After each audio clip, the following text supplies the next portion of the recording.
every other morning I try to go to yoga, so I like to make myself a smoothie. The blender I find is also a great way to wake up my kids. I put 1 banana, a cup of frozen fruit. Usually I do a berry blend. And then I also add some non-dairy yogurt. I really love this creamy cashew yogurt and strawberry from Trader Joe's. The other thing I like to add in are just some chia seeds. These are just, the Trader Joe's chia seeds that you can get. So in they go. I do about a teaspoon. Okay, this is looking good. And then I top it off with a little bit of this, just this Almond Breeze unsweetened almond milk coconut blend. About a cup and a half. I like to pour it in these little Yeti thermoses. Do you guys know these products? They're amazing, these Yeti products. I bought this because my daughters were starting to take smoothies to school, and it has like a little sippy cup, that you can shut close or open, and it keeps them really cold. So I borrow theirs when they're not having smoothies. This is what I do before yoga.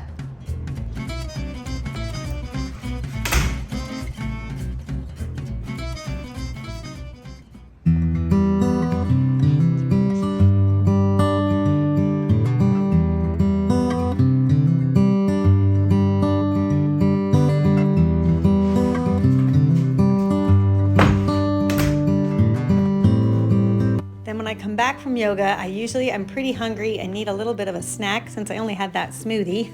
So I go into the bread drawer and pick some kind of grainy bread. Right now, I'm really into this one. It's a raisin flourless bread. That's really great because it's packed with nutrients. And then I put a little bit of almond butter on top. I like the crunchy almond butter. I like to toast the bread first. I do this in my oven. I know, it's a bad habit. I can't tell you how many times I've burnt the toast. But see, if you look, my counters are filled with all kinds of stuff. Like, I love my air fryer, so I have to have that. My blender. This, it says bread, but we really just put like nuts and things in there. Then my little basket, all of my stuff that I need for mixing and whisking, my kettle, paper towels. And then over here, I've got my flour, my sugar, and my new Amazon Echo, which I'm kind of obsessed with. That's a whole other conversation. And my knives. So I really don't know where I'd put the toaster. Sorry, kids. So I spread the almond butter on top of the raisin bread. I do about 1 to 2 tablespoons just for a hearty little snack. Then I put some unsweetened coconut on top of that. Then I'll slice half of an apple to go with it. And then I'll usually munch on this while I pop over to my desk working on something before I hop in the shower. Right now I'm just editing all these photos for a blog post that I'm late putting up. It's that chimichurri sauce I did a short on a few weeks back. My office right now is actually in the living room, and this is thanks to the pandemic. I actually gave my office to one of my daughters because they were sharing a room and they really needed their own room. It's a cozy little space. George and I hang out here most of the day together, so it's nice to have the company. I have my little bat up because it's fall. This is a craft that my daughter made for me when she was in preschool, and every fall, right when they go back to school, I bring him out because he's so cute. And over the years, he lost an eye, and so we gave him a little patch, and now he's like a little pirate bat. But the bat is out. I kind of like the little ears. They're so sweet. Anyway, he's here. And I picked up some fresh flowers at the market today because these were reminding me of our little flowers that we just planted in France. We'll see if they last as long. And this piece, I just found, my dad actually painted this. Isn't this amazing? It is a wooden screen that he painted in Connecticut when we were younger. It was in so many different rooms. It was in like a hallway, I remember. It was in a bedroom, I think. My little daughter had it in her room, and then when we painted the rooms, she sort of went with a different scheme, but I just could not have the heart to put it back in the garage because I just love it so much. I love the birds, I love the colors. The dogwoods remind me of Connecticut, where I grew up. And my dad came over the other day and was actually pointing out that it was inscribed, and I didn't even realize that. And so it says, to Meg, Beth, and Joe, which are my siblings. And with the passing of my brother last March, this just means a lot more to me. I just love having that. And then up at the top, it says, always a love for nature. So I love that. I definitely have taken that to heart over the years.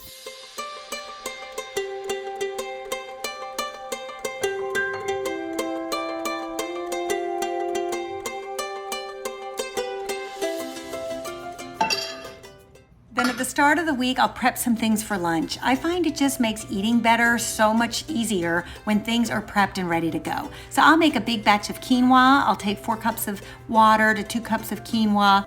Simmer it for about 10 minutes until it's nice and fluffy, and then I'll cool it down and pop it in a container. So I finally broke down and bought these containers because they're different colors. And that way I wasn't losing the top. So a lot of times you lose the top and then you don't know which one fits which. This, I know exactly which fits which because they're the same color. Sort of reminds me of preschool, but it works. And then the other thing I like to prep are some roasted sweet potatoes. So I keep the skins on just because not only is it easier to prep, but there's a ton of nutrients in those skins. So just make sure you wash them well. I cut them into small chunks and I make sure that I make enough to last throughout the week. So I usually do between 5 or 6 small sweet potatoes. And then I put them in a big bowl, drizzle them with some olive oil, and add some curry powder, which is a wonderful warming spice that pairs beautifully against the sweetness of the sweet potato and just makes them a little bit more interesting. Normally I would also add some salt, but I have run out of salt. Can you believe it? I have even tried to rob it out of all the little salt shakers. No dice. So anyway, if you're doing this yourself, add a little bit of salt. Then I pop them in the air fryer. I find the air fryer is great for roasting vegetables. And I actually have a video on my channel all about roasting vegetables in the air fryer, and I will link to that below. You're gonna set it for 400 degrees Fahrenheit for about 10 minutes. And if you don't have an air fryer, you also can do this in the oven. Then I prep a head of cauliflower cut into florets. I drizzle with olive oil, add a little bit of oregano, and then I put this in the air fryer once the sweet potatoes are done. Then once the sweet potatoes are done, I transfer them to their little container, and then I put in the cauliflower. I keep it at 400 degrees and let it go for about 10 to 15 minutes. Then I also whip up a quick and easy vinaigrette to last throughout the week. So I'll do about a tablespoon of Dijon mustard. Oh, it's so nice to have Dijon mustard again after the shortage in France this summer. Then to that, I'll add about a tablespoon of balsamic vinegar, about a half a teaspoon of honey, and then I whisk that all up just to combine everything, and then slowly add in about 6 to 7 tablespoons of grapeseed oil. And then I cover it and pop it in the fridge. And now I have all of my pre-made components ready to go for the week. Now I'm going to show you what I do with all of this stuff. When it is lunchtime, here's what I do. I put in first a bed of greens. So I like to just get these pre-washed greens. I get them from Trader Joe's. I do some things like this that are in bags that are pre-washed, ready to go, that I can just dump in here. And then with all of my handmade things that I took the time to prep. So that way it's like 50-50. Then the other thing that comes out of a bag is some of this stuff. This is this broccoli slaw. It's basically just shaved broccoli and carrot. I like this stuff because it's all chopped and ready to go, and it gives you just one more texture. And then on top of that, I'll add 2 big scoops of the quinoa, since this is the major protein in the salad, 2 scoops of those beautiful sweet potatoes. And I think if something looks pretty and colorful, I don't know, we're just like a little bit more excited to eat it. And so far, this has all been assembly. I haven't had to slice or chop anything, except for the cucumber, which I like to slice right before I serve it. That way it doesn't release a lot of water if it sits in your fridge for the week. So I am going to take that half of an apple that I had this morning, and I'm just gonna cut just like a few little chunks. Normally I would also have grapes, but I don't have any grapes today. And I also think with the balsamic vinaigrette, it pairs really well to have some kind of a fruit. And then another thing I like to add, this might sound strange, but it's a little bit of this Trex mix, especially with some of these fall flavors. I think a little handful of nuts is a good way to go. I get them raw, I don't have anything salted or anything. And then the only thing left to do is add this delicious honey balsamic vinaigrette on top. It's so yummy. So if you don't like salads, trust me on this one. I promise it is no boring salad. It's like a cornucopia of flavors, textures, and vitamins. Then after lunch, I do like to have a little something sweet, so I do a little tiny mandarin. And then my husband and I are obsessed with these at the moment, these little chocolate covered almonds and some dark chocolate covered cherries. And it's a really good combination with the orange. So I usually do about 2 of these, 3 of these, and that and this. It's like the perfect little after lunch snack.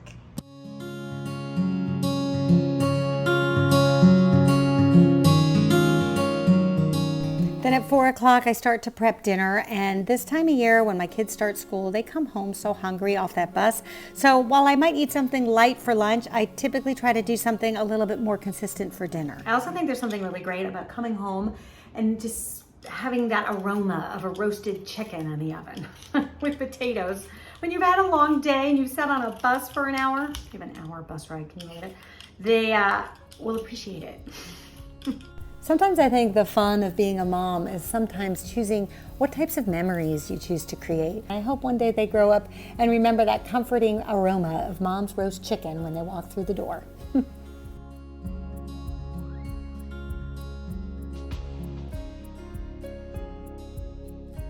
Then I always try to sneak in one more vegetable and add some cut carrots to the mix as well.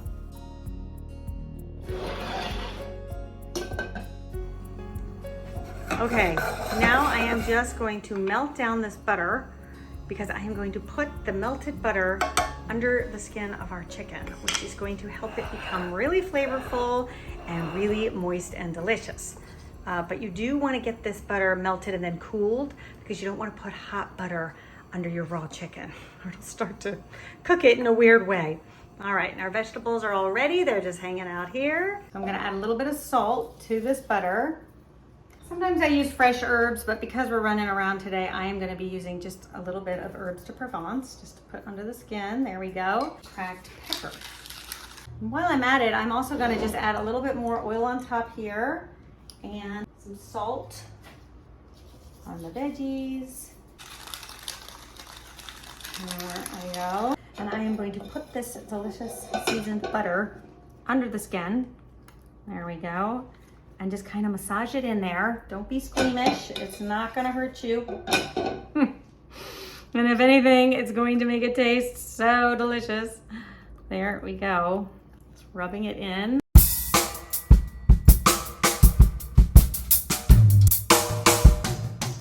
And then I also just like to take the rest of the butter, put it on top of the chicken, give it a good rub down,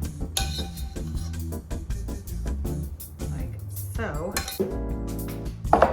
One other thing I like to do before I put it in the oven is just add a little bit of oil on top because that will help the skin get nice and crispy.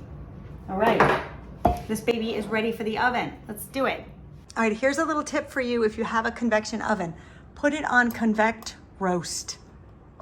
I think that is the best setting for a chicken. If you don't have convection, not a problem. You can just take it to 375. But for convection, I'm gonna do 350 because it runs just a little bit hotter. Okay, so I'm gonna roast this for about an hour, 15, hour and a half. And as that chicken roasts, all of the delicious juices are gonna go down into the veggies to flavor the vegetables, and it's going to be delicious. I'll show you what it looks like when it's done. Okay, it looks like dinner is ready. Look at that. Chicken is beautifully roasted. The potatoes are sizzling and the carrots and the fennel has all cooked down. I think it needs maybe another 5 or 10 minutes, but then dinner will be served. Yum. There you have it. That's what I basically eat in a day around this time of year. I hope you enjoyed it. I hope you got some new ideas for your own, and I'll see you back here next time. Until then, bye.